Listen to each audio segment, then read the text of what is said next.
hacer la, la grabación. Les pedimos el tema de los micrófonos, así no se acopla y bueno, los que van hablando también tienen la Acá posibilidad. escuchamos a mis gatos, espera, para mí es importante silenciar a mis gatos. Son hermosos, voy a decir. Bueno, les doy las buenas tardes o buenos días, según donde estén. Sé que hay muchas colegas que no son de Argentina, así que les doy la bienvenida. Mi nombre es Karen Volven, yo soy la presidenta de la Asociación de Roya de Rosario.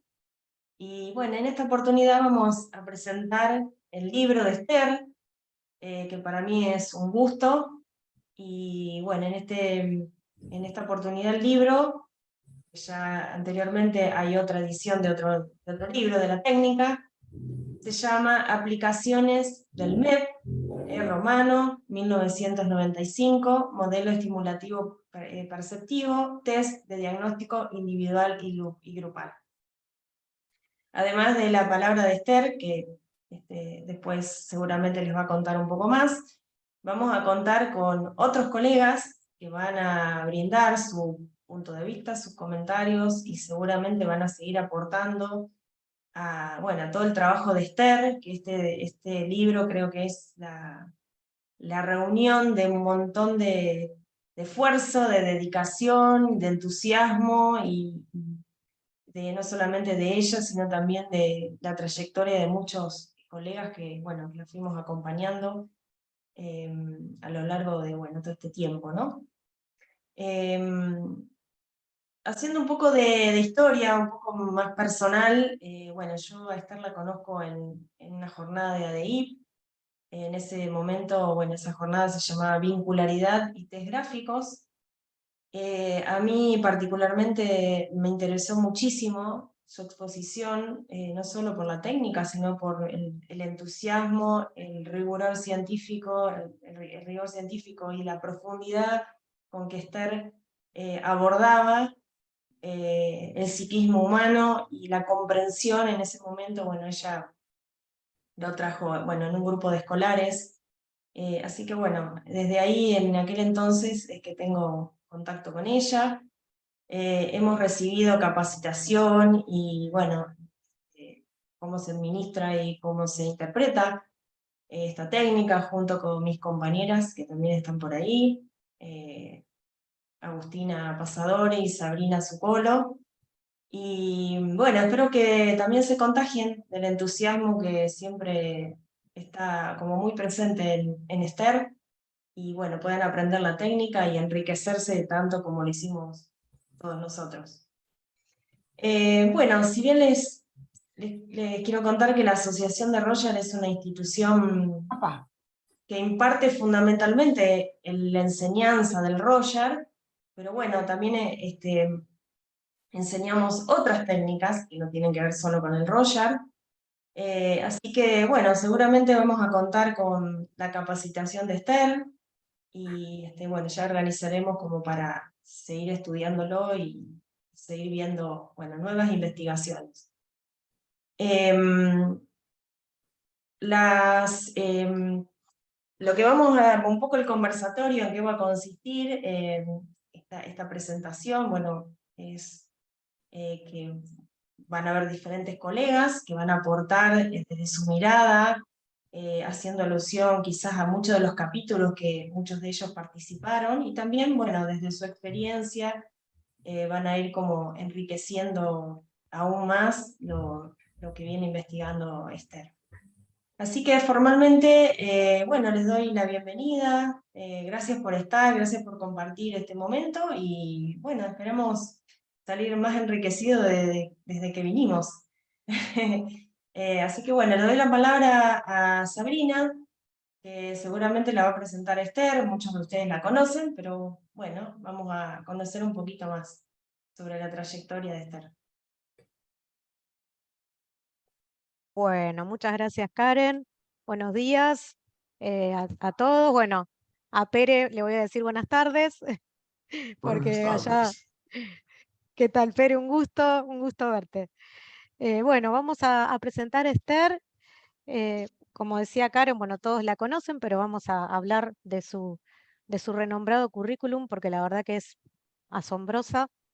Bueno, Esther es médica de la UBA, psicoanalista, miembro titular didacta de APA, miembro pleno de IPA, especialista en niños, adolescentes, familias y grupos, ex miembro titular de AAPPG, miembro adherente de ADEIP y de AAPRO, victimóloga, miembro honorífico de INMEVIC, ex psiquiatra contratada de la asesoría pericial del Poder Judicial de San Isidro, ex becaria psiquiatra del equipo de salud mental del Consejo Nacional del Menor y la Familia, ha sido galardonada por Premio FLAPAC, Premio Warham, distinguida por la UNICEF y UNESCO por sus trabajos sobre maltrato infantil y ha sido autora de varias publicaciones y creadora del MEP, Modelo Estimulativo Perceptivo, que es quien hoy nos convoca.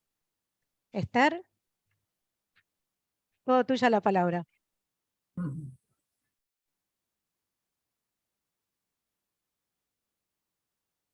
¿Te parece, Esther? Voy a compartir pantalla de un poco... Sí, sí, cómo no. A ver. Vos me vas diciendo... Bueno, yo les agradezco a todos el haberse incorporado a este Zoom. Les doy la bienvenida. Estoy muy emocionada y satisfecha de estar con ustedes. Me resulta extraño poder hacerlo. Espero poder de alguna manera dar elementos que los pueda resultar satisfactorios en relación a este evento, en la que hubo cierta expectativa en la organización. La idea es que sea una charla de amigos. Normalmente cuando uno dice conversatorio, lo piensa en términos más académicos, en términos de presentaciones en las que se aportan ideas novedosas o importantes, o procesos de investigación, comunicaciones preliminares, ámbitos de discusión. Yo preferí una reunión de este tipo en la que de alguna manera profesionales de excelente nivel psicoanalítico, académico y de amplia trayectoria en el campo del diagnóstico y de la psicoterapia psicoanalítica han estado periódicamente relacionados conmigo y han estado al tanto de mis trabajos, y poder establecer un nivel de intercambio, ver qué piensan, qué comentan. Yo les he enviado a todos el link del ebook, que ya está listo, y a partir de eso mi expectativa es ver qué me pueden comentar, o qué elementos les podría surgir de interés para que yo podría responder dentro de lo que sea posible. Por de pronto en la historia no quiero hacerlo demasiado pesado esto. El libro es muy denso, yo misma no lo podría leer, con lo cual, viste, cuando uno dice cómprenlo ya, y yo no lo haría, o no lo hago, porque es un libro que en realidad debiera haber sido una sucesión de pequeños libros. Pero lo que hubiera pasado si yo hubiera sacado una sucesión de pequeños libros en las que hubiera tomado cada uno de los campos de aplicación, lo que se suele dar con ese tipo de guía de pequeños libros es que se crea una cierta desorganización en el conocimiento global de la técnica.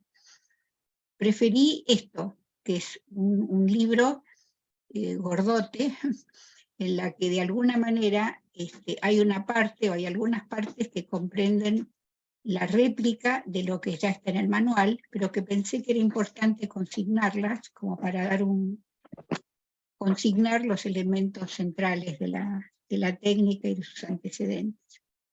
Y traté de presentar sucesivos capítulos, que hubieran sido pequeños libros cada uno en sí, en los cuales seleccioné ejemplos, digamos, paradigmáticos de cada uno de los ámbitos. Entonces lo que van a ir viendo a lo largo del libro, que lo tienen, o los que lo vayan a tener, los que están ahora en el Zoom, que no lo tienen aún, el campo educativo, el campo la clínica, el campo de jurídico, en lo que tiene que ver con adopción, en lo que tiene que ver con cuestiones penales, en lo que tiene que ver con el trato infantil, el campo laboral, e incluso hay algún capítulo dedicado a la aeronáutica. En fin, traté de buscar lo que podrían ser ejemplos paradigmáticos y que fueran ilustrativos de las diferentes aplicaciones.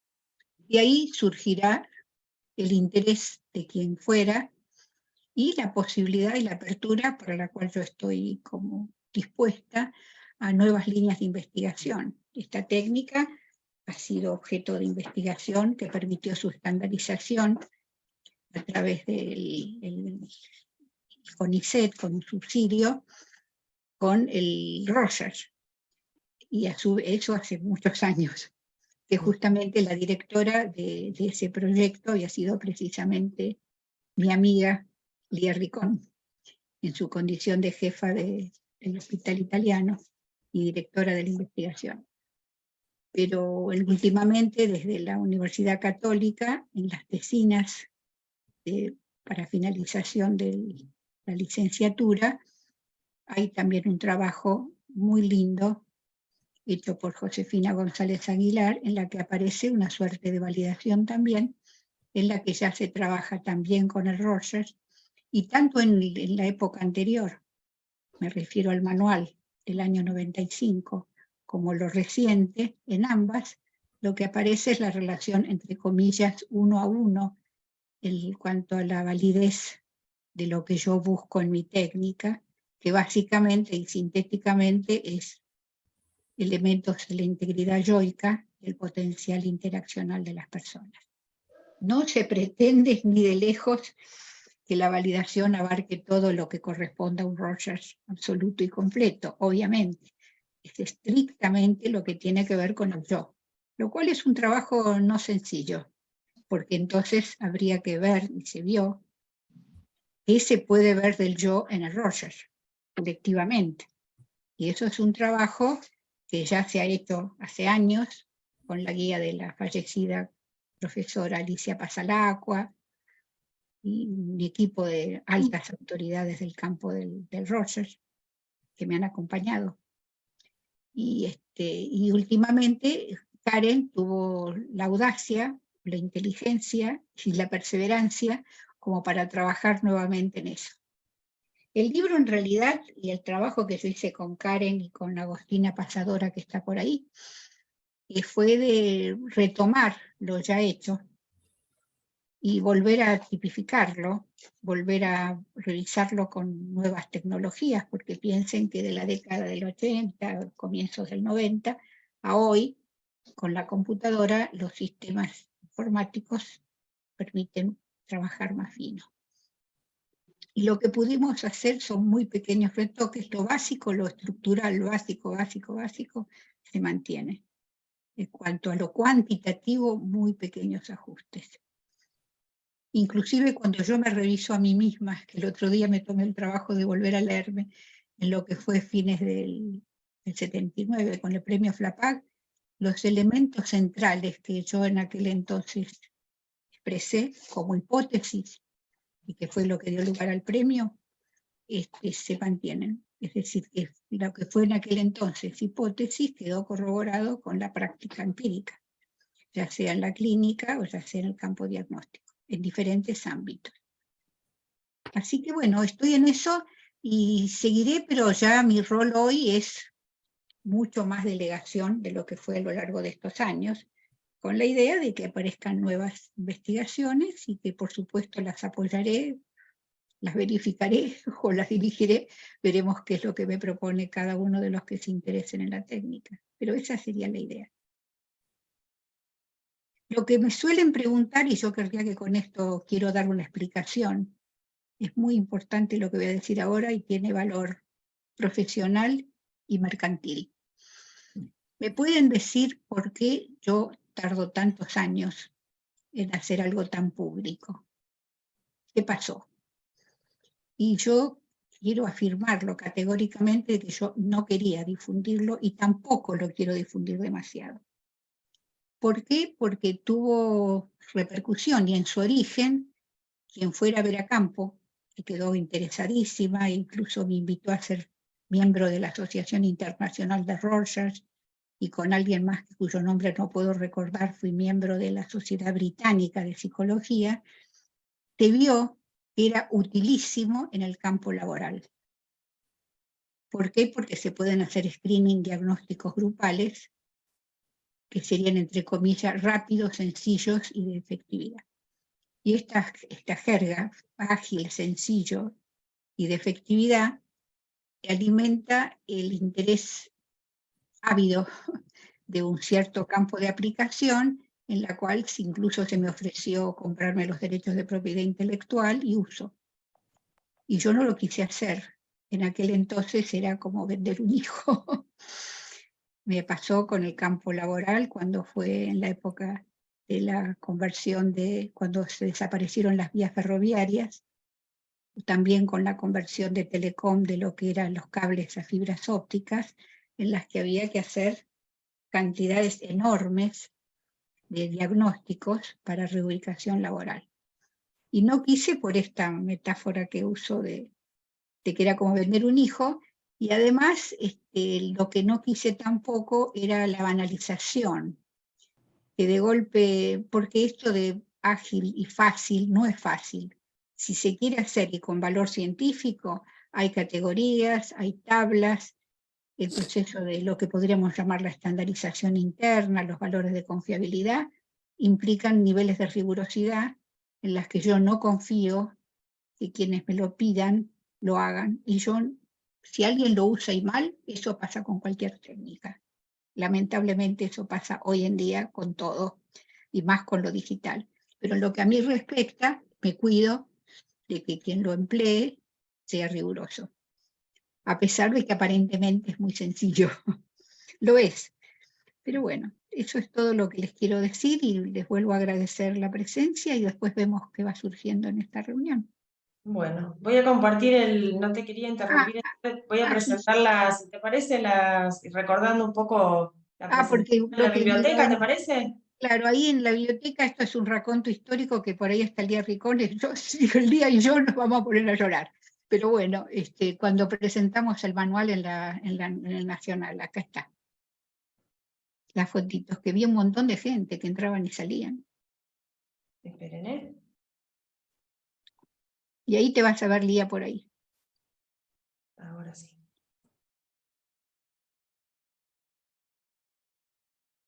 ¿Qué me sale? A ver, esperen.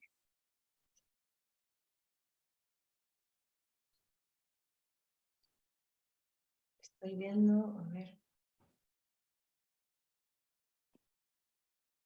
Puedes ir a presentación con diapositivas y de ahí Sí. te va a llevar a la presentación actual. Sí, pero bueno, no estoy pudiendo. Acá Silvia es experta en este tipo de tareas. Sí, estoy compartiendo, pero bueno, no me sale. Lo quiero compartir acá. Vas a compartir. Después vas arriba que dice presentación con diapositivas, ahí cliqueas y te va a dar desde el inicio o actual, cualquiera de las dos, y ahí después amplía la diapositiva. Gracias, Silvia. Lo que pasa es que ahora sí.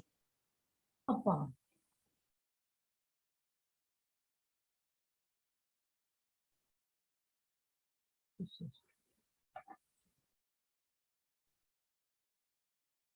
Ah,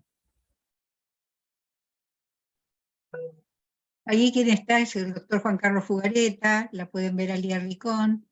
Acá están cantidad de compañeros que colmaban la sala.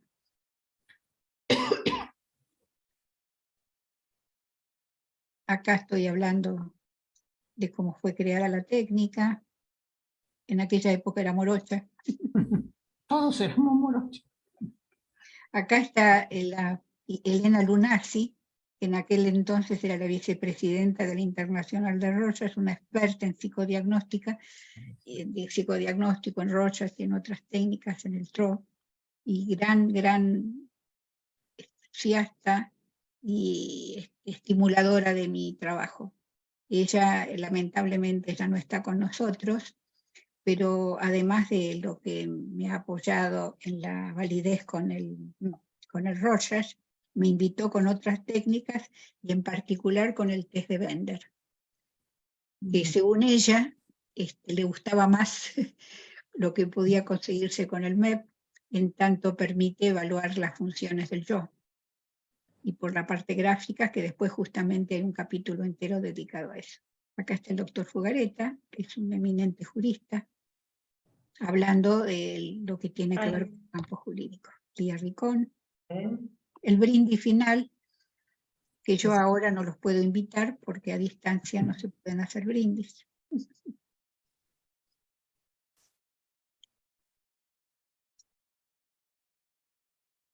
Lía nuevamente.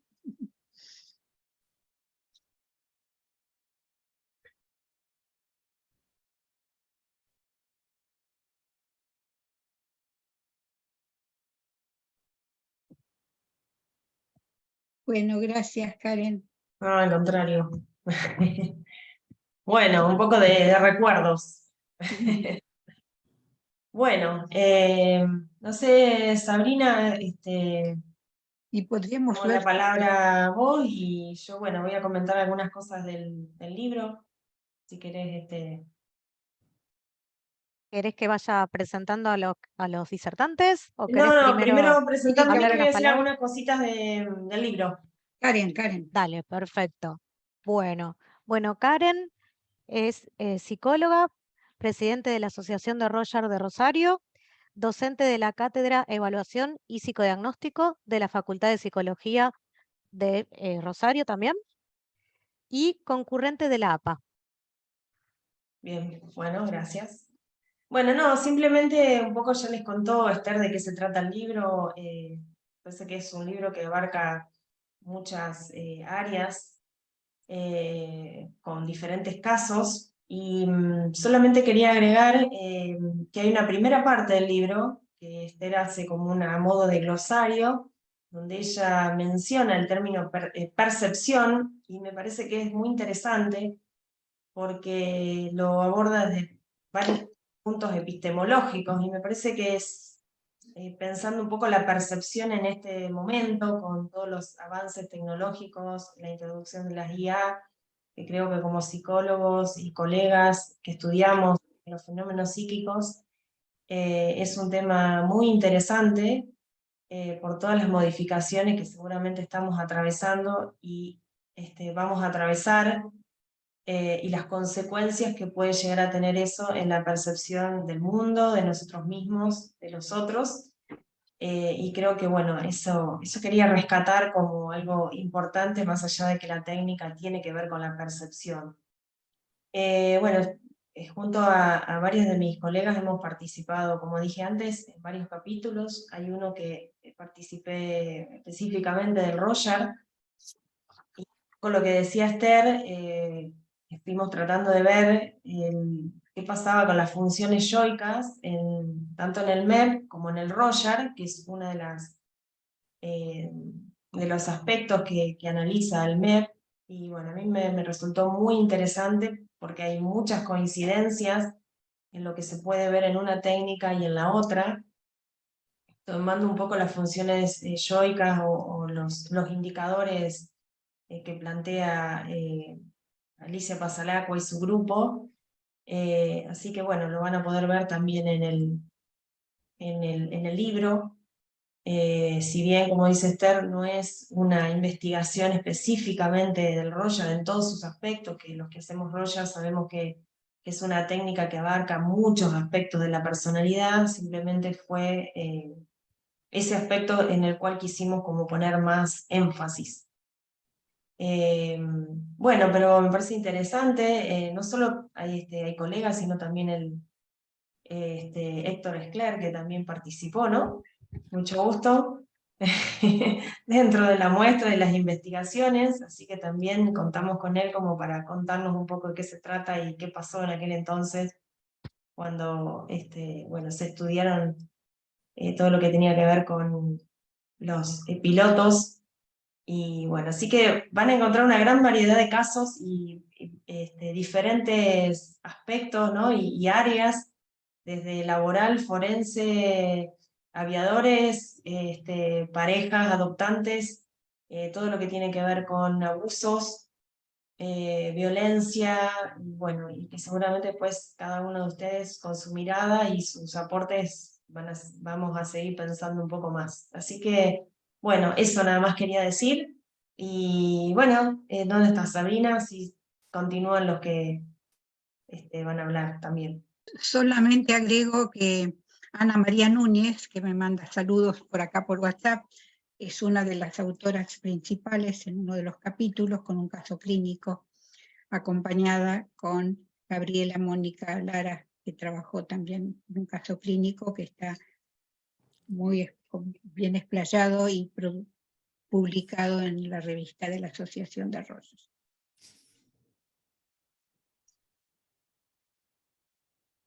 Bueno, muchas gracias Karen y Esther.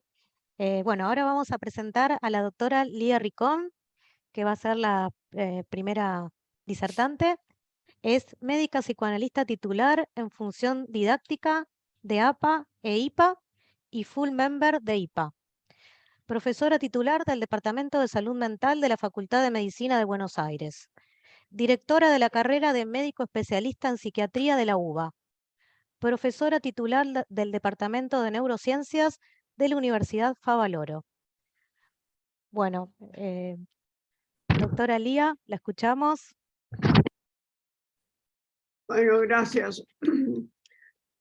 Poco es lo que yo puedo agregar, no siendo especialista en estudios psicométricos.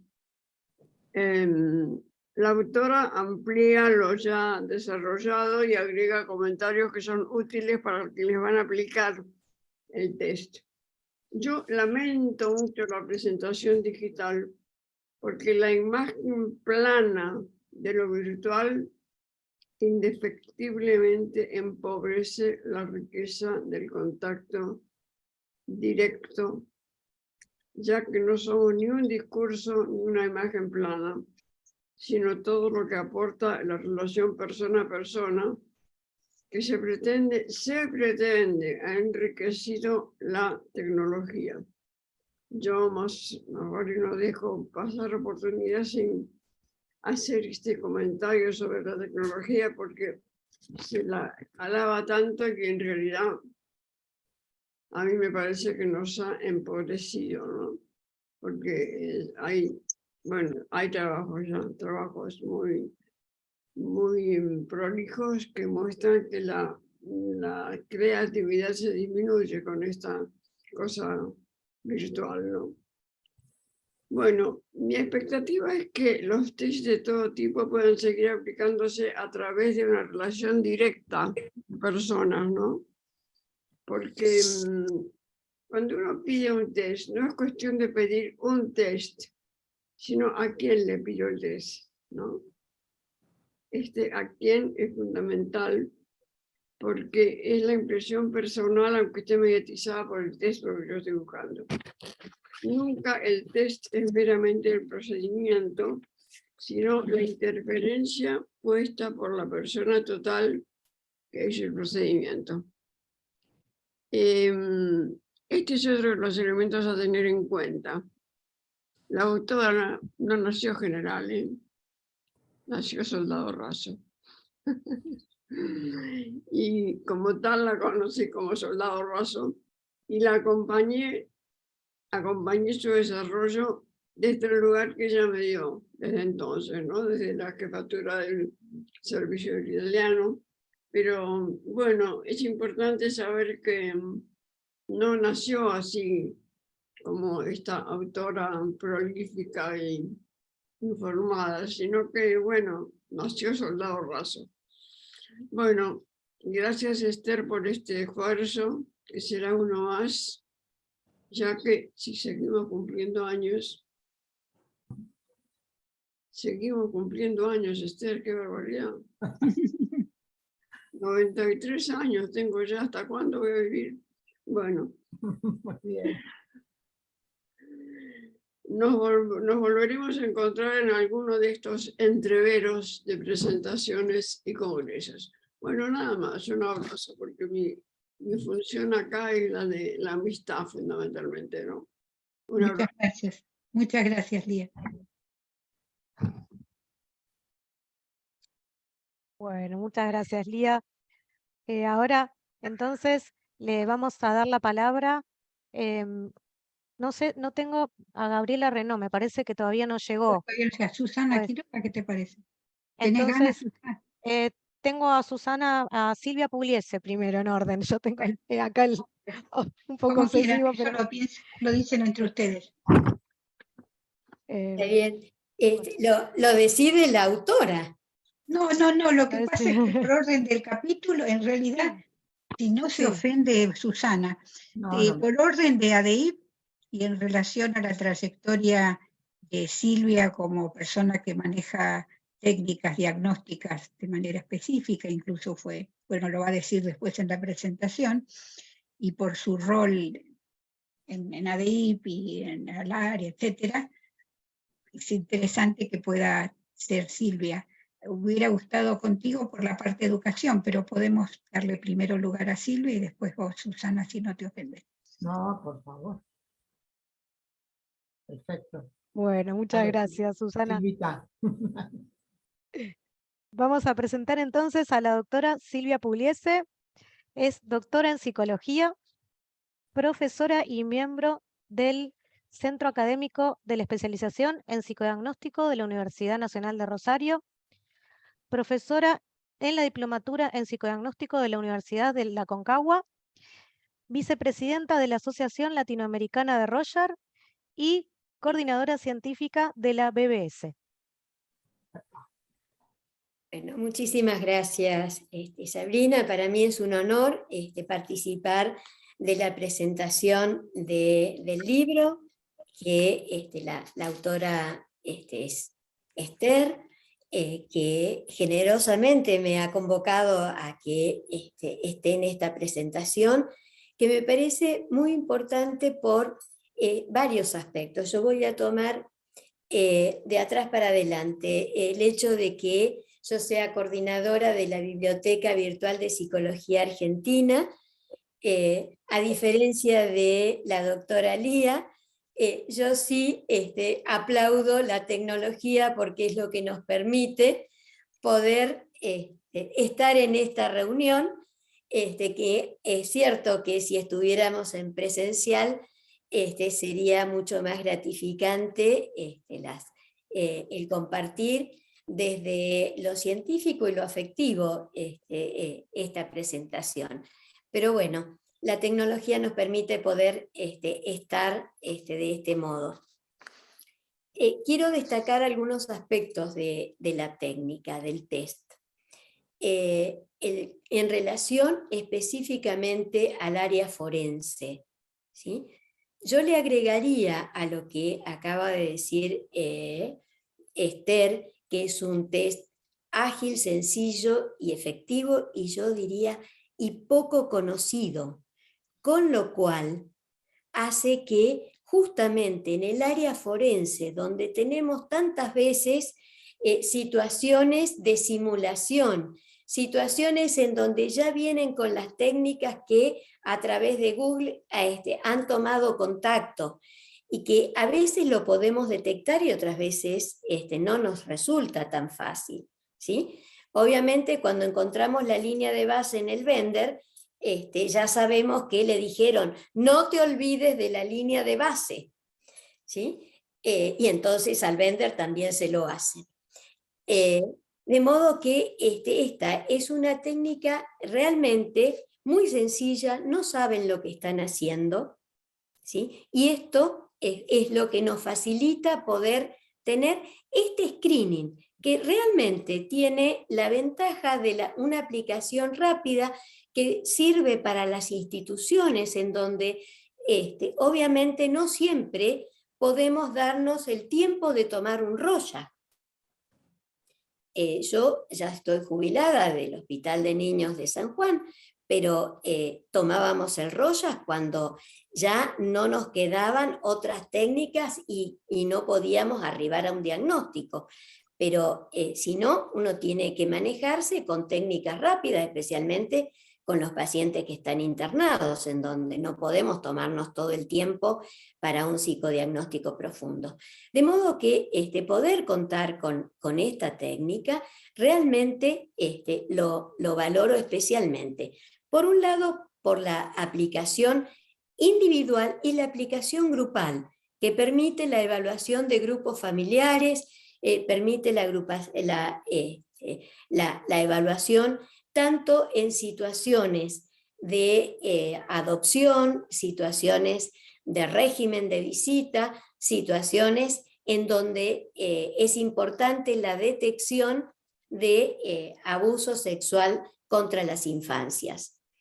Yo que vengo trabajando hace muchos años en este tema, realmente en donde hemos podido avanzar y poder contar con técnicas que nos permitan la detección de situaciones de abuso, situaciones traumáticas, es importantísimo que podamos contarlo y que lo podamos aplicar en los distintos ámbitos para la detección. Últimamente, digamos en esta semana, con la sanción de la ley Lucio, y que nos alerta acerca de la importancia de la detección de situaciones en donde un niño o un adolescente están sufriendo una situación de violencia, ¿sí? Sea de abuso o sea de violencia en cualquiera de sus formas, ¿sí? En el trabajo hospitalario hemos podido ver cómo a partir de una simple interconsulta por un tema que no tiene nada que ver con violencia, el poder detectar la violencia a través de las técnicas y sobre todo cuando se trata de técnicas de rápida aplicación, de fácil aplicación en la institución, es importantísimo. Y yo quiero destacar dos aspectos. Primero, la importancia de contar con técnicas locales.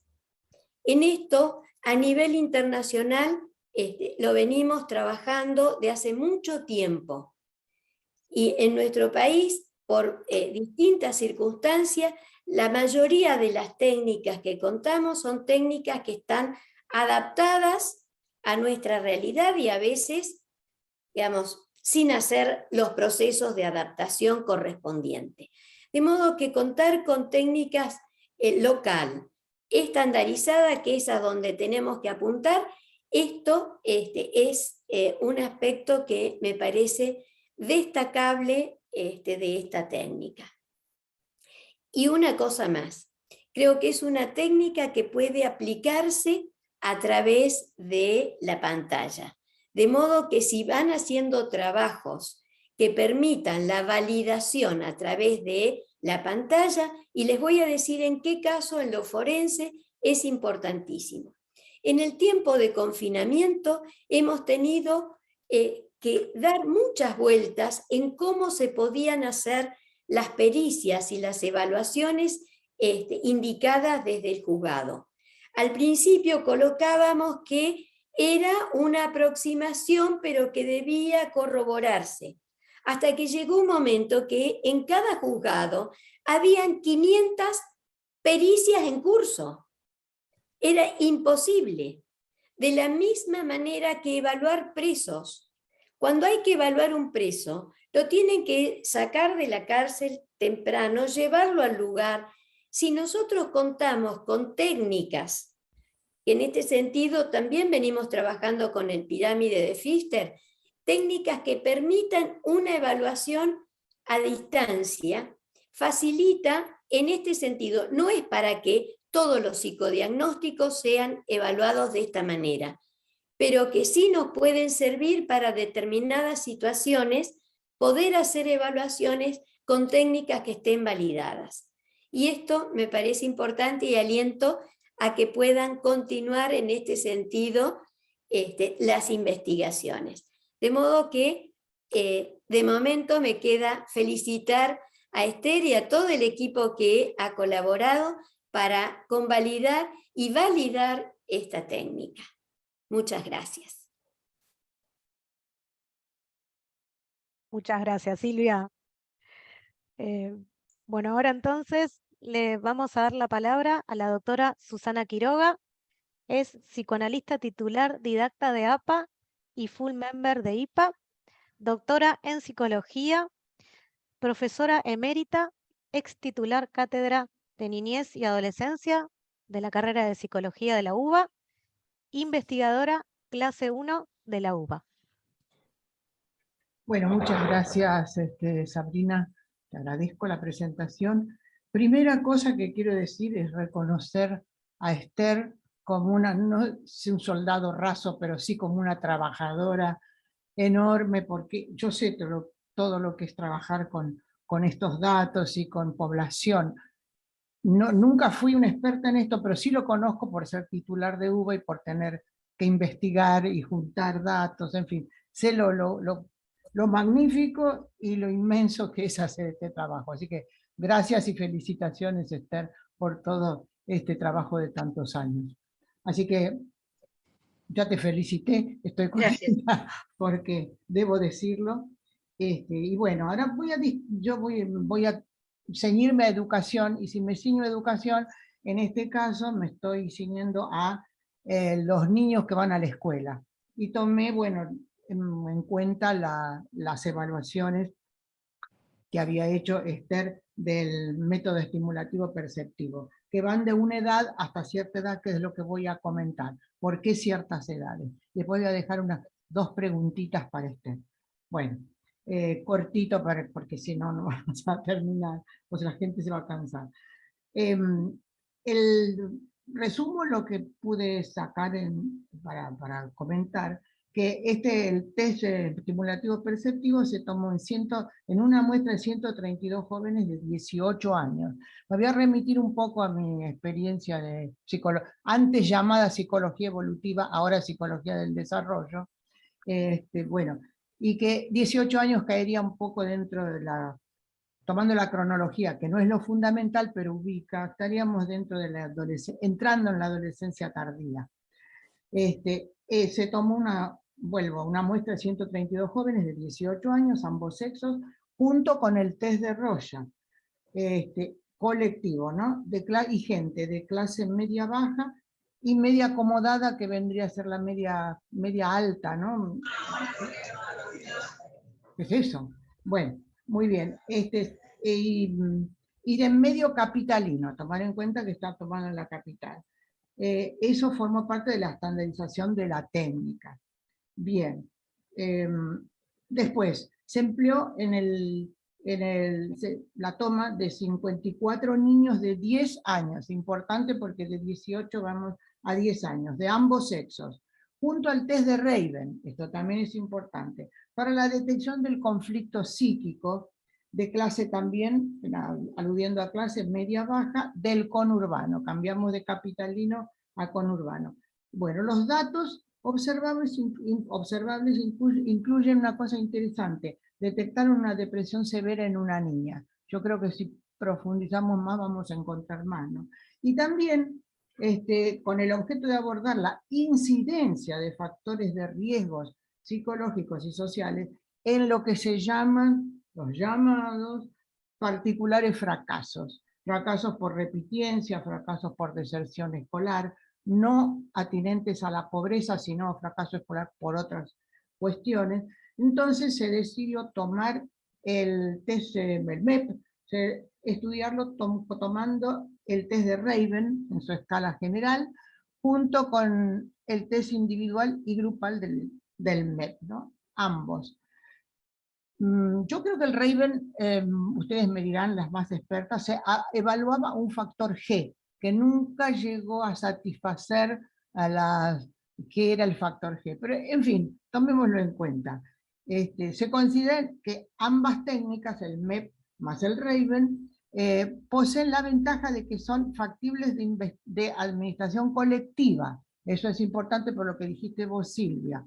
La administración colectiva, y que, aunque evalúan elementos diferentes, porque uno evalúa supuestamente el factor G de inteligencia, y el MEP, los trastornos o no perceptivos, es importante porque esta complementariedad de estos datos permiten, y acá viene lo más importante de todo para las edades, trazar estrategias operativas útiles para la prevención de la salud mental. Fundamental, hablando de niñez y adolescencia. Porque si podemos prevenir ahora con un test que puede tomarse grupalmente, quizá con mucho trabajo, mucha consecuencia, logremos que haya menos patología en la adultez, ¿no?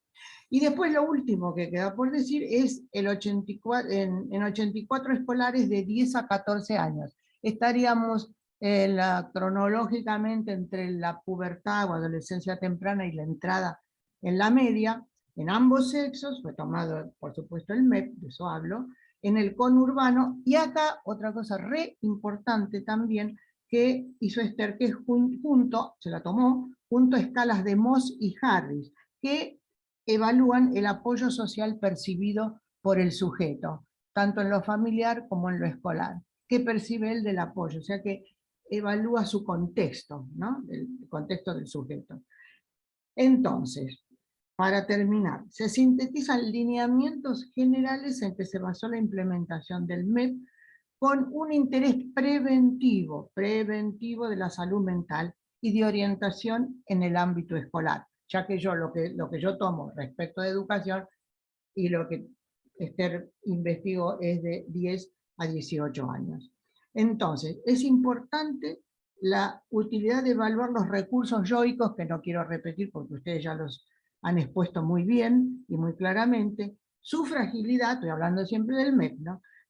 Poder detectar la fragilidad de los recursos yoicos, la tolerancia a la frustración, importante evaluar tempranamente para no tener psicópatas impulsivos, por ejemplo, y también el grado de potencial interrelacional, ya que también en cuanto a las divisiones salud-enfermedad se evalúa mucho si el niño se ha contactado o es posible que se contacte con los otros o no.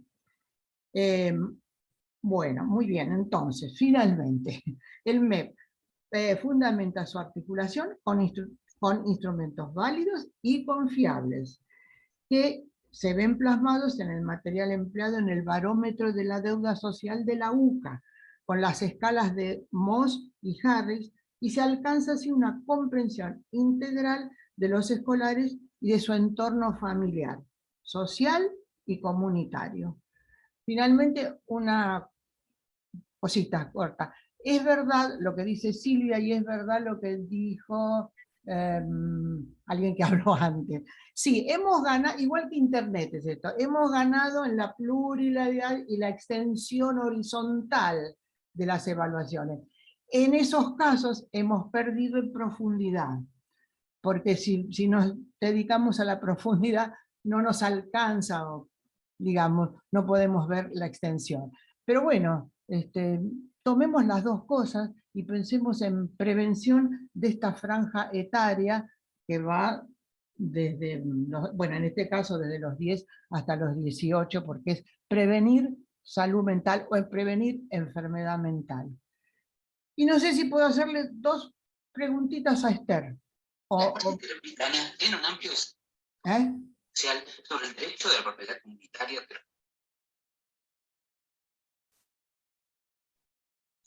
No oigo las preguntas. No oigo las preguntas. Susana, estás muteada.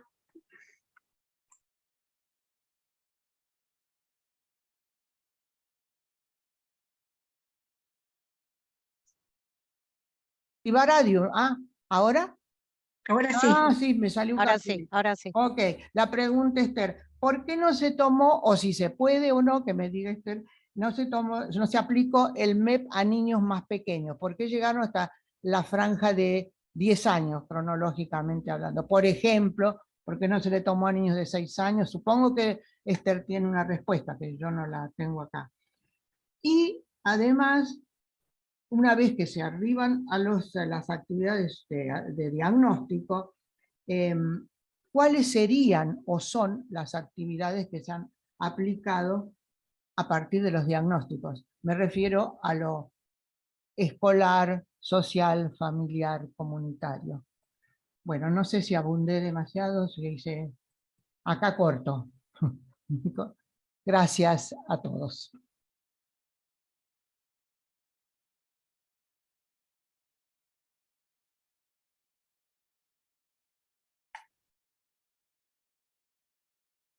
Esther, ¿respondés o respondes después? No, contesto ahora, sí, no hay problema. Ah, dale. No, yo creí que lo íbamos a dejar para el final, está bien. Ah, bueno. Pero, mira, bueno, te agradezco la síntesis que has hecho realmente y el trabajo que te has tomado de leer aplicación por aplicación en los diferentes datos escolares.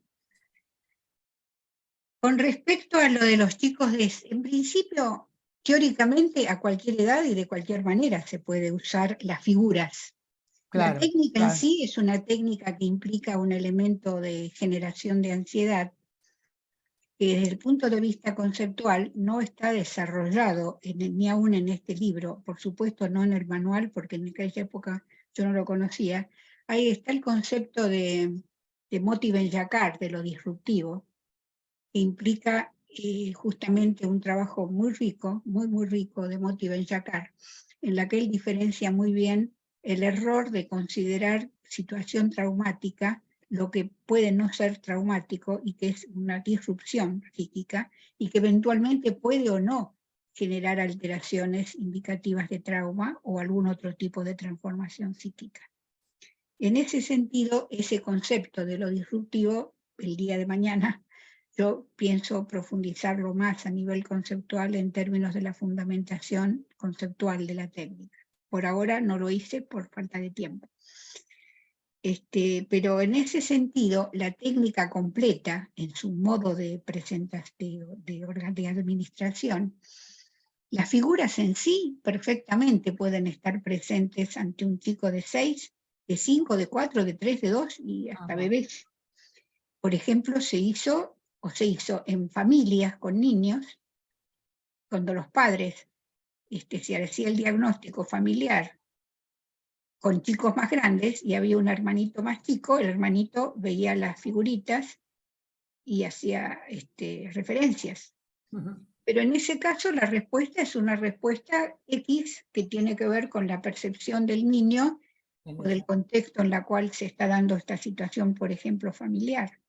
Lo cual no quita de que tiene valor en la comprensión, en este caso, del grupo familiar. Hacer la técnica estricta con los niños en sí no va, porque de alguna manera el pensado a partir de 10 fue pensado en términos de, a nivel evolutivo, el nivel de abstracción que se puede llegar a lograr a una edad determinada, que no es el mismo. Ustedes como psicólogos lo saben mejor que yo, en edades más tempranas. En todo caso, sí se ve el tipo de percepción, el estilo del niño y el tipo de elemento proyectivo que se dé. Por ejemplo, mi hijo, cuando era chiquito, un día vio una de las figuras y apenas tenía un lenguaje, media lengua, y viendo lo que sería un equivalente a un cubo desarmado, dijo, oh, se rompió, se trompó. Es decir, que el chico percibió, hizo una reexperiencia. O, por ejemplo, en casos de abuso sexual, acá tomando lo que dijo Silvia, en las escuelas es impresionante a veces la detección de cosas lamentablemente hecho de disfunciones familiares indicativas de riesgo. Pero escuchame, con decirte que ni la vi rajar. No sé quién tiene un coso abierto, pero sea como sea, quien quisiera tomarlo en chicos más chicos le serviría como figura que es válida, porque como es un tipo de figura, no, lo que pasa es que a nivel cognitivo también es interesante y en la verbalización, porque en realidad cualquier elemento, si yo pongo una planta, también la planta sirve para que uno capte el estilo y qué pasa con el elemento proyectivo de la persona que opina sobre esa planta. Es lo que uno ve a veces en las revistas cuando dice con este test que te ponemos vamos a saber cuál es tu personalidad. La ventaja de que sea geométrico es que está tan estructurada la figura que permite psicometrizar con objetividad, sin caer en desvíos descriptivos. Pero hasta ahí como cualquier otro elemento. Yo no diría que con cualquier otra técnica, con cualquier elemento en la cual haya elementos en la cual se percibe, se capta el estilo y se capta el factor proyectivo, ya sea en términos disruptivos o ligados en términos psicoanalíticos, metapsicológicos, ligados a la pulsión de muerte, o de creatividad ligados a los deseos, a las marcas desiderativas, especialmente si se los hace dibujar. Pero yo si alguien lo quisiera investigar, sería cuestión de verlo. Yo no me lo he propuesto, porque sería otra línea completamente diferente. Okay. Con respecto a la aplicación, después de haber trabajado en las escuelas, lo que se hacía era, cuando se captó casos de riesgo, hubo casos muy especiales, por ejemplo, en alguna situación, un trastorno epiléptico, por el tipo de respuestas que son muy interesantes. Eso lo vimos también en un caso clínico que vimos, el caso Alberto, que está en el libro, que en ese sentido es llamativo, porque lo que no salió en el Rogers sí salió en el MEP, por más que después Elena Lunasi volvió a ver a la misma persona, e inclusive le volvió a tomar el Rogers con la técnica de Exley y demás, y lo revisó 1000 veces Elena, una técnica que había hecho en su momento Viviana Rico, y no sale desde el Rogers la epileptoidea, y sí sale con el MEP. ¿Y por qué sale? Y por la generación que yo determino a través de la estructura administrativa de la técnica, que hay un factor de repetición. Y el factor de repetición, que conceptualmente en el sentido de Motti implica un elemento disruptivo, recordemos lo que le implica el efecto a nivel de neurociencia en el lóbulo temporal a un sujeto con la habilidad neurológica. Y acá digo de lo que al comienzo dijo Karen, y aprovecho algo que si no hay tiempo para decirlo después. A mí me encantaría, y nunca nadie me invitó, y no sé si yo podría y no tengo disposición de ir a buscar. Si alguien me invita, con gusto lo hago, o si a alguien le interesa, gustosísima lo encaro, la correlación con neurociencia. En este libro no hay elementos que tengan que ver con neurociencia explicativos, porque es tanto lo que habría que estudiar y tanto lo que habría que investigar, que sería otro tomo. Pero con gusto lo trazaría, y creo que sería de suma utilidad. Entre otras cosas porque le permitiría a un investigador determinar el tipo de figura de manera directa. No es lo mismo decirle, le hicieron un Rogers y salió el ROD no sé cuánto, y salió las cosas como clasifican ustedes los rogersistas, que decir hexágono con diagonales, o decir cubo, y que esté la figura y que se la pueda verbalizar de manera simple. Pero bueno, esto es otra cosa. Bueno, muchas gracias. Y sí se hacen reuniones. Uno es la derivación a centros de salud, la otra es reuniones familiares, reuniones con autoridades escolares, multifamiliar en la escuela. Yo he hecho también en alguna escuela una unión de todos, es decir, escolares, docentes y familias, como multi. Ahí se detecta, pero no con la técnica, sino en el coloquio a posteriori de haber tomado la técnica, qué sectores poblacionales son positivos y cuáles podrían ser de ayudas mutuas. Como si de alguna manera, y eso va para lo grupal y lo individual, si en lo individual yo lo que trato es de evaluar la función yoica y ver qué factor es frágil y qué factor es de capacidad de rehabilitación y de creatividad, las áreas positivas del yo, lo mismo pasa con un grupo. En un grupo, ¿qué elementos se pueden detectar disruptivos, negativos, propendiendo a liderazgos regresivos, y qué elementos de creatividad, transformación positiva se da? Y eso puede pasar en microgrupos o en macrogrupos, o en grupos más amplios. Esa es mi posición, en realidad, entre comillas, científicas con la técnica, y en realidad lo digo que lo aplico también en la clínica. Yo cuando trabajo como psicoanalista constantemente, y aún en las sesiones psicoanalíticas, tengo en cuenta el yo, tengo en cuenta los elementos inconscientes, tengo en cuenta qué elementos hay distorsivos y qué elementos hay potencialmente de transformación positiva. Lo hago en la clínica. Muchas gracias, Esther. Gracias, Susana, por tu pregunta. Y No, gracias a discúlpeme que vos. me explayé demasiado en la contestación. Yo quería decir que, hablando de invitaciones, ya estás invitada a presentar el MEP en el próximo Congreso Latinoamericano de Rorschach, que se bueno. hace del 3 al 5 de agosto en Monterrey. De modo que ahí estás invitada a poder Bueno, hacer, ojalá. por Muchas ejemplo, un taller con el MEP. Y Mira, esto muchas gracias. permitiría que se lo pudiera conocer también para otros países. Me lo vas a contar después. Muchas gracias. De nada. Bueno, Va muchas linda la gracias. charla esta. Va linda la charla, lo que Sí, me sí. preocupa es el horario. Yo Sí. por mí sigo, pero no sé, Karen y Anaí, esto como... No, estamos bien. Igual sé que ahí, bueno, se sumó Gabriela Renaud, que creo que le tocaría a ella, y bueno, creo que son 3 personas más, así que bueno, como para después hacer un cierre, un poco las preguntas y bueno, comentarios que quieran hacer, serán bienvenidos. Así que bueno, Sabrina, si querés continuar con Gabriela. Bueno, Karen, cómo no. Bueno, vamos a presentar a la doctora Gabriela Renaud. Es decana de la Facultad de Psicología y Psicopedagogía de la USAL, licenciada en Psicología y en Psicopedagogía con diploma de honor, doctora en Psicología en la University of Western Canada, doctora honoris causa en Psicología de la University of Western Canada, doctora en Educación en la USAL, máster en Técnicas Observacionales del Hospital Italiano y maestranda en Educación de la USAL.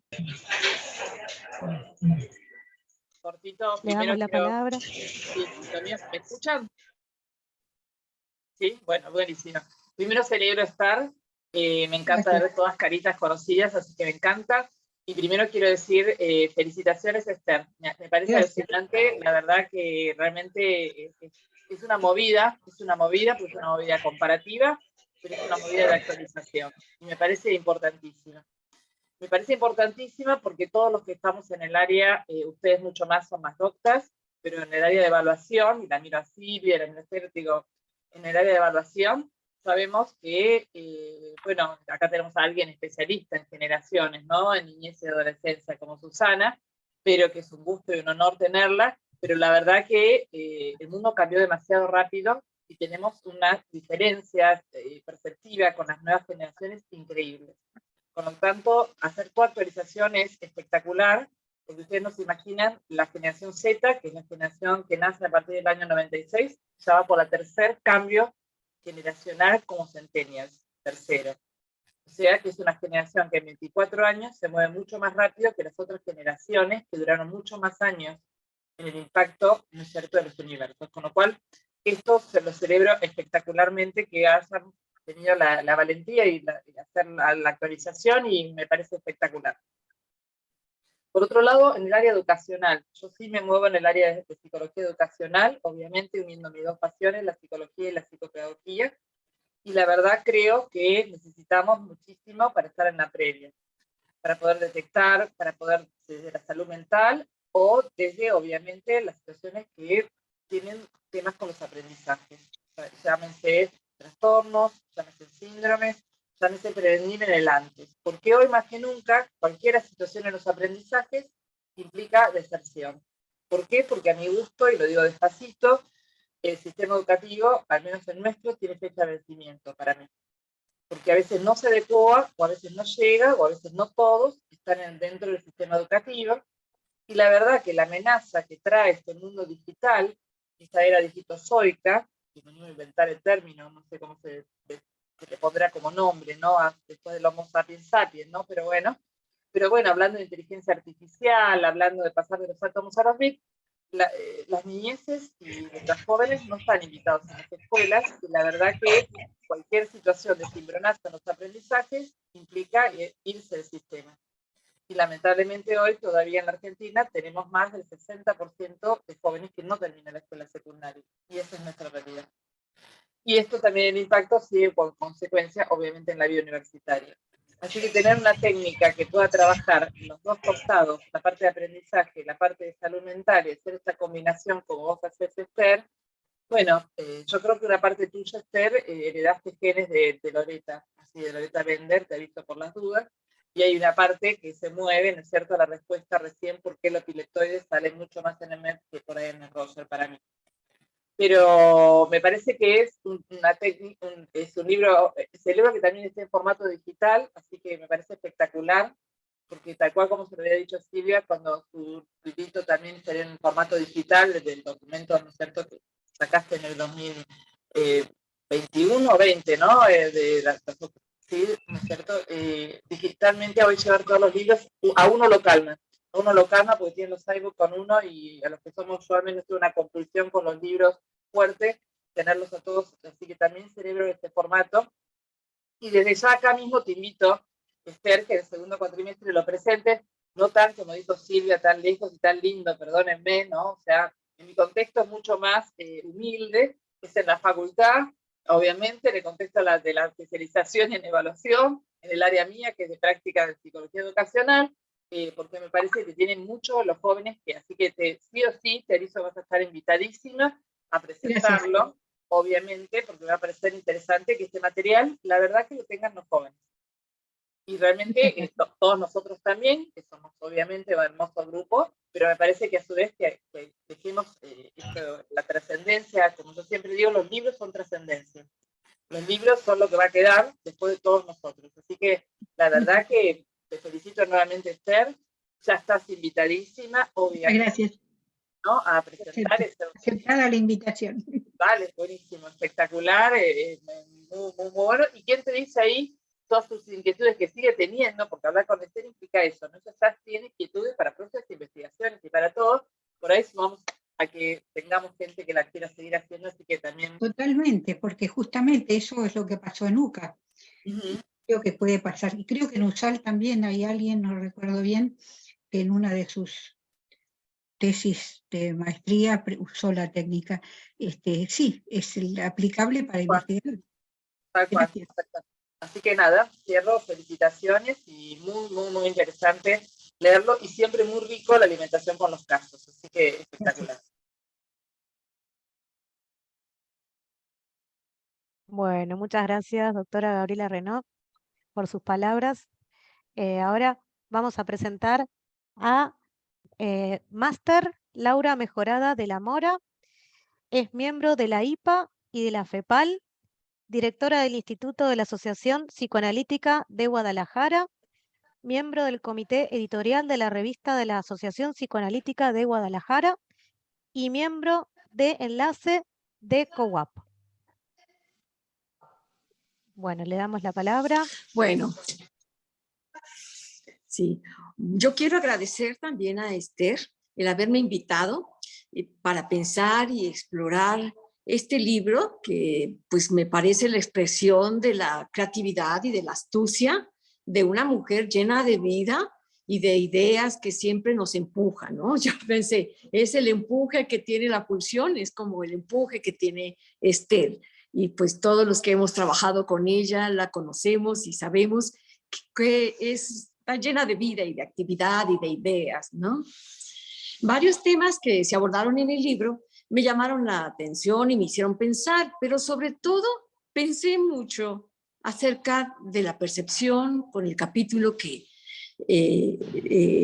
es en donde se aborda la percepción y que se habla de aportaciones de numerosos autores, entre ellos Freud y Green. Y bueno, me hizo pensar mucho en lo que Freud nos dice, de lo que alguna vez formó parte del mundo externo, ahora forma parte del mundo interno y de los objetos, incluso del yo, del aparato psíquico. Pues la percepción del objeto es indispensable, ¿no? Para la creación de objetos, para el desarrollo del psiquismo. Y el mundo externo y el mundo interno pues constituyen un espacio de dialéctica, de incorporación, de introyecciones, de proyecciones, y pues el yo se construye a través del otro, de las imágenes, del afuera, Por eso me parece muy interesante este modelo estimulativo perceptivo, porque es a través de la percepción que los sujetos van a tener de ciertas imágenes. Bueno, yo no lo conozco totalmente, pero por lo que estuve leyendo, es a través de imágenes geométricas, ¿no? Pues ellos van teniendo esa estimulación, digamos, para percibir algo externo, y entonces a través del lenguaje se conectará con su inconsciente, ¿no? Pensé en esta parte de similitud con el sueño también, porque como Freud nos va hablando del sueño, que va tomando elementos del exterior, de los restos diurnos, para que van a estimular o conectarse o enganchar algo del inconsciente y van a ser soñados, pensé que funciona un poco como esto, ¿no? Lo pensé en relación al sueño, en relación a la elaboración secundaria, al relato del sueño, en donde a través de la palabra elementos del inconsciente emergen y aparecen. Y se muestra muy claro en los casos clínicos, en donde me llamó la atención que pone, creo que era David, el chico deprimido, en donde aparece en el Rocha el elemento del útero y los bebés muertos, ¿no? Pero también en el MEP aparecía una alusión a algo que también tenía que ver con la muerte, ¿no? Entonces me llama mucho la atención cómo este sistema va a hacer que estimular a través de la percepción, pues las memorias, los recuerdos, las huellas anémicas, como diría Freud, que van a surgir en el relato. Y también pensé en la metáfora de Freud, cuando habla del aparato psíquico que es como un telescopio o como un microscopio, y pensé en toda esta parte de Esther tan linda que tiene que ver con la investigación, y en donde ella, cuando algo le interesa, lo persigue, como perseguir una estrella a distancia, conocer toda la estructura, conocer hasta lo microscópico, ¿no? De cómo funciona la mente, que es a través de este método estimulativo perceptivo, como se va forjando. Yo pensaba no solo un diagnóstico, sino como una imagen del funcionamiento psíquico de determinado sujeto. Bueno, pues muchísimas gracias, Esther. Me pareció muy interesante. Felicidades a todos los que contribuyeron. Muchas gracias, Laura. Muy ricos tus comentarios. Ahora le vamos a dar la palabra al licenciado Pere Barbosa. Sí, lo vamos a presentar. Sí, yo diría de acortar el currículum, es fabuloso, pero por ahí si tenemos escasos minutos, acortar mucho el currículum porque lo quiero escuchar a Per. Dale. Es licenciado en Psicología, especialista en Psicología Clínica, diplomado en Psicología Escolar, licenciado en Ciencias de la Educación, cofundador de la Sociedad Española del Roger y Técnicas Proyectivas y de la Sociedad Catalana del Roger y Métodos Proyectivos, y también de la Asociación Catalana de Psicoterapia Psicoanalítica. Perdón que no lo dije en catalán, pero me iba a salir muy mal. Te escuchamos, Pere. Está muteado.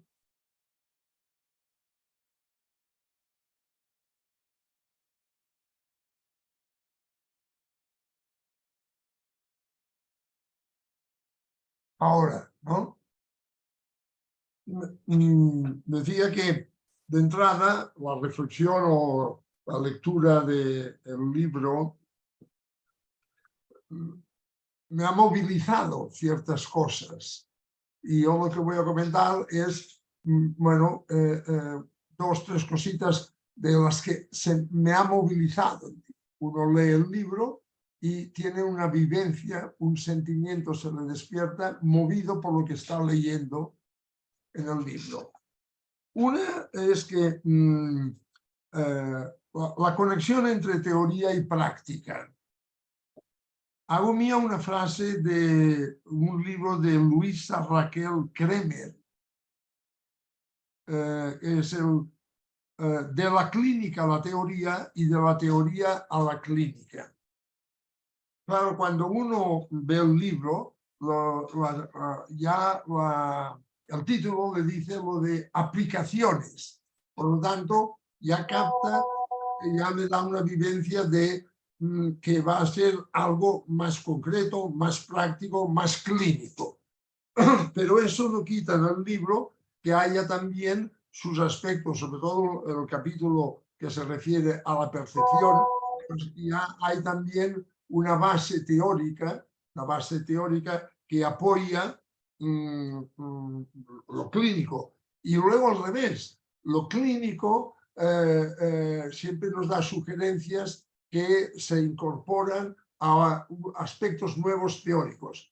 Esta interrelación entre teoría y práctica yo creo que es imprescindible en nuestra profesión.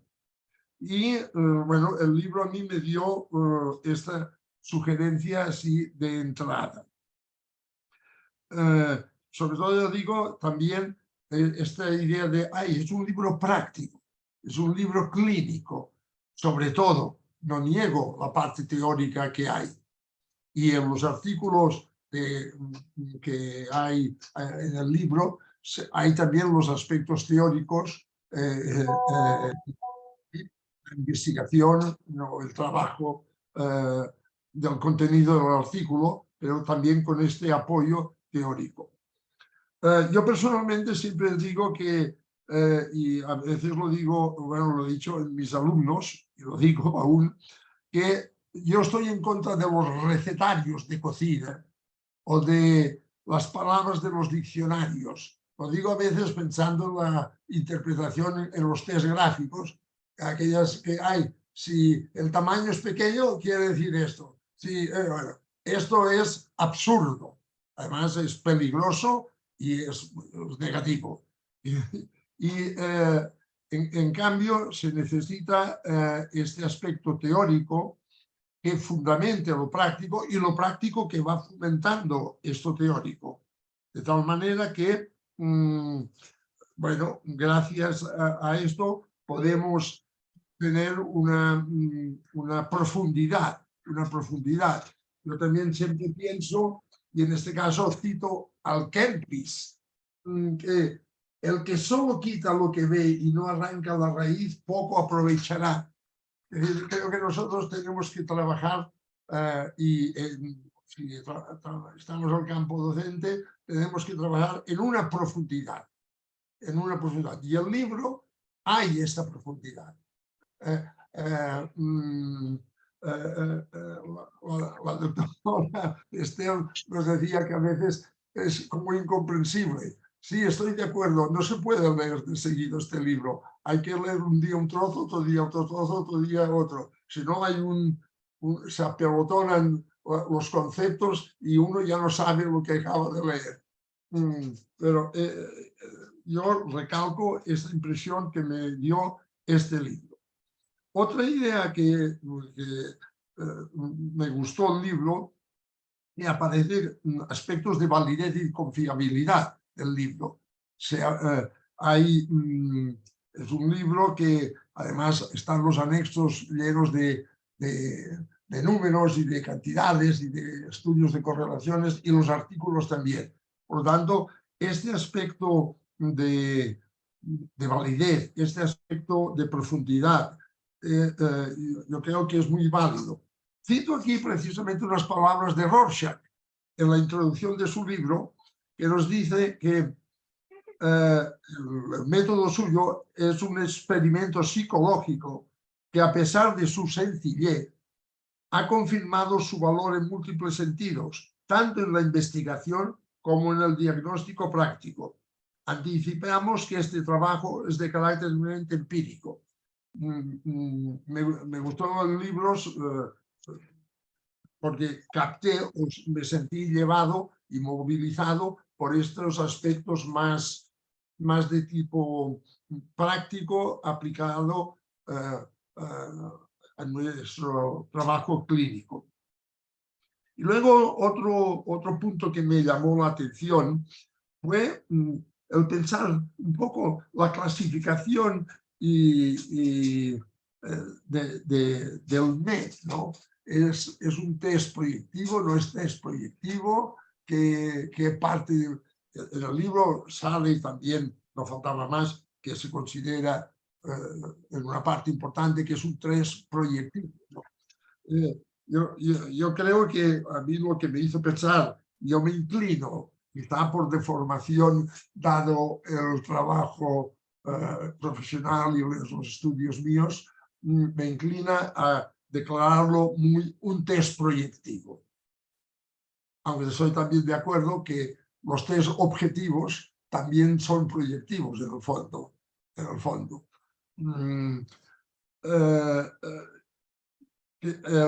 Yo lo sentí, el MEP lo sentí como un método constructivo, un test atributivo, porque atribuyen y construye el paciente o el cliente, atribuye y construye significados a unos estímulos ambiguos, hace una atribución. Y esto es característico de los proyectivos.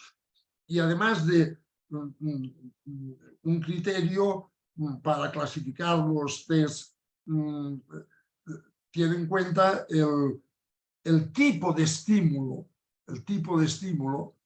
y tiene en cuenta el comportamiento manifiesto del sujeto que lo está haciendo.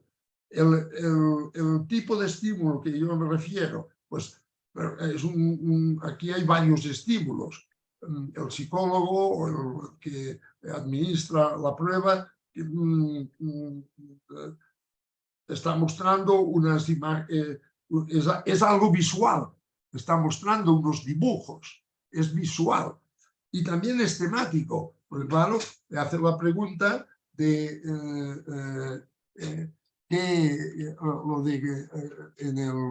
en la consigna, ¿no? El aspecto de qué es lo que ve y qué le sugiere lo que ve. Sobre todo este aspecto de qué le sugiere, ahí esta parte verbal, y esto yo creo que lleva a que el comportamiento del paciente sea pues o dibujar también, el MEP puede dibujar o puede escribir lo que le sugiere, ¿no? Y por consiguiente, todos estos aspectos me hicieron pensar que el MEP es un test prevalentemente proyectivo. He comentado estas tres sugerencias o vivencias que me produjo el ponerme en contacto con el libro de Esther. Muchas gracias, Per. Muchas gracias por tus palabras y por inclusive el intercambio que hemos tenido en el tiempo del trabajo con el capítulo justamente sobre gráficos. Me gustaría no perder la posibilidad de que Héctor Esclar, que es un meritorio profesor en lo que tiene que ver con factores humanos en aviación, pueda acompañarnos, así que como queda poco tiempo, te pido, Sabrina, que rápidamente podamos acortar el tiempo y darle la posibilidad a Héctor. Bueno, Esther, cómo no. Ahora viene justo la presentación del aviador Héctor Sclar. Es consultor en seguridad aérea, disertante en disciplinas aeronáuticas y director de centros de capacitación de personal de vuelo y mecánicos de aviación. Le damos la palabra. Bueno, gracias Sabrina y gracias Esther. Para mí es un placer y un honor participar de este evento. Y bueno, la verdad que ya me dijo que fuera breve, igual soy breve en general, Esther. Y la verdad que estaba pensando, bueno, ¿qué hago yo acá? con un grupo de gente que tiene una formación académica tan profunda, un recorrido, digamos, en el área, y yo, como se dice, digamos, coloquialmente, pertenezco a otro palo, que es la aviación. Pero bueno, como también creo que no existen las casualidades, por ahí humildemente puedo dar una mirada desde otro lugar en lo que tiene que ver con estas técnicas que Esther ha trabajado. Y en ese sentido, bueno, dividiría dos cosas, a diferencia de mi preparación y lo lógico de los pilotos, de preparar un vuelo voy a ser espontáneo nada más en lo que se me vaya ocurriendo, o que se me ha ido ocurriendo. Por un lado, digamos, yo conozco a Esther y he estado en contacto con ella hace bastante tiempo, trabajando en relación con el MEP en la etapa de estandarización. Yo estaba como director en ese momento de un centro de capacitación y se hizo parte de la muestra, se tomó de ahí. Y por otro lado, también trabajé en algunas cuestiones de estadística, que es otra especialidad en la que yo trabajo, con lo que doy fe, digamos, humildemente, que la verdad que fue un trabajo muy serio, sobre todo porque, bueno, justamente en estadística a veces las fallas tienen que ver con el tamaño de la muestra, porque son costosos los tamaños de la muestra, y Esther, la verdad que se dedica muchísimo a todo esto, y la muestra fue muy importante. Bueno, esto es en lo que yo, digamos, he estado en contacto con Esther y doy fe, la verdad, de su entusiasmo, de su seriedad y su rigor científico. En lo que tiene que ver con la aviación, y vinculado con esto, obviamente, ¿no es cierto? Voy a por ahí a mediar en medio de dos observaciones que me parecieron interesantísimas, que fueron de Lía y de Silvia, perdón que las llamo por el nombre de pila, del comienzo respecto de la tecnología. Bueno, obviamente yo trabajo con la tecnología, así que no se me vengan en contra de la tecnología, pero les voy a decir que justamente a nivel de la seguridad aérea, una de las dificultades grandes que existe ahora es la automatización, o el uso de la automatización. Yo vengo trabajando bastante en eso, y de hecho he disertado con una presentación que se tituló La cabina automatizada, traducido al español, Safety or Risk, o sea, seguridad de vuelo o riesgo, ¿no? En la aviación existen dos tipos de acepción para la palabra seguridad. Una es safety, que es la operativa, que es la que yo trabajo básicamente, y la otra es security, que tiene que ver con los actos de interferencia ilícita. Entonces, en este sentido, digamos, la tecnología ha aportado cosas que sin ellas por ahí no se podrían llevar adelante determinados proyectos. Evidentemente en la pandemia nosotros, si no teníamos la tecnología, no podíamos comunicarnos. En la aviación, ni les cuento, los aviones vuelan solos hoy si uno quiere, ¿no es cierto? Y afortunadamente no van a desaparecer los pilotos, porque creo que los pasajeros no aceptarían volar con un avión no tripulado por un humano. Pero por otro lado también han habido accidentes por el uso mal de esta tecnología. ¿Por qué? Porque se dejan de lado los principios, la utilización de los principios básicos, el conocimiento de los principios básicos, no para volar con el principio básico, sino para, a partir de ello, saber si es que un equipo automático está dando una indicación inadecuada. Porque en general los pilotos dicen, bueno, los equipos no fallan porque las cuestiones mecánicas no fallan. Y entonces yo siempre les digo, bueno, ¿quién diseñó el equipo? ¿Quién opera el equipo? ¿No? Hay más de un humano dando vuelta por ahí, que hoy en día en la aviación ya es muy sabido que todos los accidentes tienen que ver con la condición humana. Y en este sentido, digamos, la percepción, yo particularmente la trabajo mucho en los talleres de factores humanos, o sea, no son, o sí a veces, yo digo, sesiones de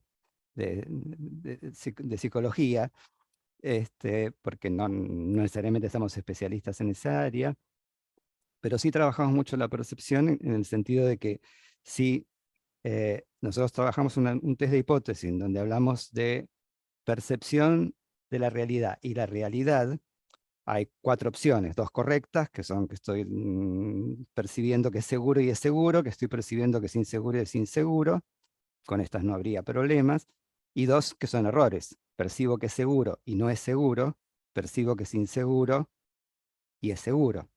Y en En ese una, caso es importante, te interrumpo, sí. entonces en ese caso sería importante mi presencia en cuanto a la predictibilidad de riesgo en el diagnóstico psíquico o en el perfil que se pueda trazar del futuro aviador. Yo creo que sí, justamente, porque de esos 2 errores, hay uno que no se pueden trabajar los 2. Uno tiene que elegir estadísticamente, pero obviamente el más grave, ¿cuál es? El pensar que la situación es segura y no lo es, porque se hace la operación y con alto riesgo, digamos. Siempre estamos hablando de probabilidades de ocurrencia de los sucesos, ¿no? No es que uno, porque haga algo que tiene un nivel de seguridad bajo, va a derivar un accidente, pero la probabilidad es muy alta de que ello ocurra. Entonces, esa es sobre la que hay que trabajar. La otra no es que no sea un riesgo, porque la otra hace que no se haga la operación, aun cuando sería posible, y ahí vienen los CEOs de las empresas diciendo, un momento, si esto sigue pasando, vamos a quebrar. ¿Y por qué, haciendo alusión a tu pregunta, Esther, yo diría que, bueno, una de las cosas que ha aparecido, me acuerdo cuando hiciste la aplicación de la técnica, es el tema de la rigidez que puede tener alguna persona para Claro, el tema es operar, sí, inclusive siendo rígido en los claro, sistemas estandarizados. claro, Y en porque esto ahí está, simplemente pongo un ejemplo. Sisuli, que fue el piloto, no sé si lo recuerdan, del avión que despegó de La Guardia y se quedó sin los motores y aterrizó en el río Hudson. Si Sisuli hubiera sido rígido, no hubiera tenido ese final. y eso se puede ver con el MEP, pero permíteme, justamente en el capítulo, que vos participaste en el capítulo y vos figurás en la bibliografía, te aclaro, justamente en una muestra que hemos hecho con Héctor, ahí hay una persona que da, entre comillas, normalidad psíquica, entre comillas, pero el nivel de estereotipia en la interacción grupal y en lo que sería su potencial de interacción, lo daba como un sujeto de riesgo ante una posibilidad ambiental y de incertidumbre. Por ejemplo, en una circunstancia en la que aparezca una tormenta impredecible o algún problema en la pista o cualquier otra circunstancia en la cual hay que tomar decisiones rápidas. En ese sentido es tan importante la captación del estilo. Sí, yo estoy totalmente de acuerdo con esto y bueno, en esta referencia que hago, yo les sugiero o les recomiendo, no sugiero, no, yo no puedo sugerir. A ustedes si no han visto la película Sully, la película está bastante bien armada, con muchos datos de la realidad y es interesante ver cómo las reacciones que tienen los diferentes sectores en función de cómo perciben la situación y qué pasa con ello, ¿no? Por ejemplo, el controlador de vuelo, que sea el que tiene que acompañar al piloto, se bloquea, lo tiene que reemplazar un compañero. Cuando le dice voy a ir al agua, se bloqueó, no puedo seguir hablando. Entonces, bueno, en todo esto, digamos, nosotros en lo que son los pilotos ya formados, lo más que se trabaja es, bueno, situaciones que tengan que ver con lo proactivo, que eso es la tendencia actual. O sea, ver qué es lo que está sucediendo para evitar lo que pueda ocurrir. Antes se trabajaba lo reactivo casi solamente y eso no tiene un valor tan alto, porque analizar un accidente sirve, pero bueno, si eso, yo siempre digo a mis alumnos, si eso es lo que sirve, propongamos que haya muchos accidentes, porque si no, no tenemos de dónde aprender, digamos, ¿no? Lo cual es una barbaridad lo que estoy diciendo.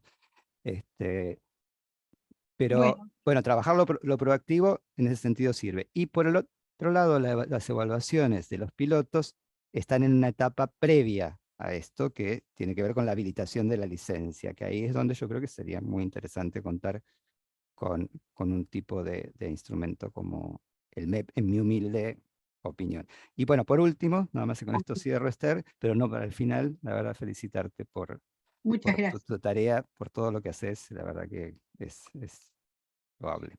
Antes de Gracias. despedirnos, yo les agradezco a todos, creo que no nos quedan más que segundos, creo que no nos quedan minutos, nos quedan segundos. Sí, nos quedan medio segundo, pero bueno, falta Matías, que es el... Por eso yo quisiera que Matías nos salude. Y a el que nos Ignacio, ha tenido paciencia durante tanto a tiempo. Ignacio María Sandivaras te quiero saludar y recordar la felicidad de tu padre. Y te invito a que cuando termine este Zoom hagamos un Zoom particular nuestro, que nadie nos escuche, porque fue un honor haber sido discípula de tu padre. Pero ahora queremos escucharlo a Matías y a Sabrina. Bueno, ¿qué tal? Muy buenas tardes a todos. Ante todo, Esther, bueno, te quería agradecer muchísimo por confiar nuevamente en nosotros. Es un libro en el que pusimos todo nuestro arte, nuestra técnica y nuestro afecto. Y consideramos que es una técnica que tiene historia y tiene mucho futuro. Si bien hoy nos convoca el lanzamiento de la versión digital en Amazon, que lo pueden conseguir en amazon.com, paulatinamente iremos publicando todas las versiones y para que tenga alcance internacional todos sus formatos. O sea que en eso, digamos, es una cuestión de minutos. Bueno, y para los que quieran conseguir el libro, directamente en amazon.com pueden hacerlo. Y después, si no, también le vamos a dejar en el chat nuestra información de contacto por si quieren anticiparse a las próximas versiones. Bueno, no sé si tienen alguna pregunta, digamos, respecto a la adquisición. Ya me despido, digamos, y a disposición de todos ustedes, si quieren, para lo que necesiten. Bueno, si no en todo caso, Matías, por ahí en el chat, dejarle la dirección como para que alguien, si quiere contactarse, pueda hacerlo. Impecable, perfecto, me parece. Por ahora estamos hablando del ebook. La ventaja que Claro, sí. Tengan en cuenta que el ebook hay una cuestión de economía de dinero y facilitación de la lectura. Las números, claro, exactamente. La cuantificación es muy precisa, pero en la edición papel, que evidentemente por razones obvias, románticas y simbólicas, todos queremos tener el papel entre nuestras manos, da lugar a una lectura que sería necesario una lupa. Yo inclusive le sugería a Matías que tuviéramos un señalador en un material de lupa que permita agrandar la figura.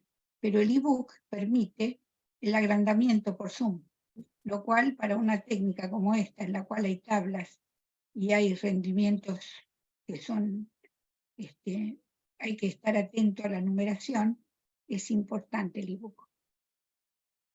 Bien, bueno, como estamos...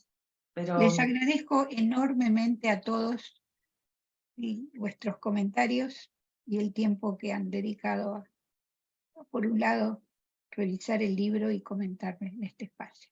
Bueno, yo hago extensivo también el agradecimiento a Esther y bueno, gracias por participar, por seguir enriqueciendo todo lo que venimos pensando y sobre todo Esther, que creo que fueron más que elogios a todo tu trabajo de tanto tiempo.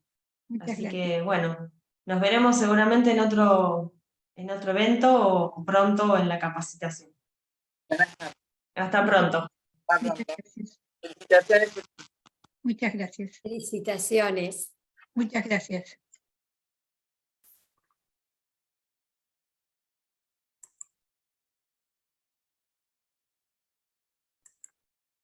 Muchas gracias. Saludos a todos. Gracias por participar. Gracias, y Sabrina. Buen fin de semana. Gracias, Sabrina. Gracias, Karen. Gracias, Anaí. Al contrario, Esther, gracias a vos. Sí, gracias a vos, Esther. Adiós, un besote, gracias. Muchas gracias. Un beso enorme.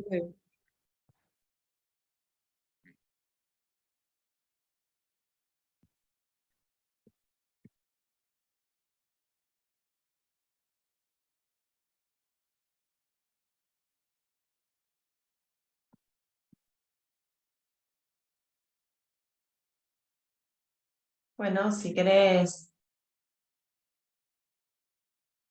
pausar la grabación, Anaí. Nos vemos.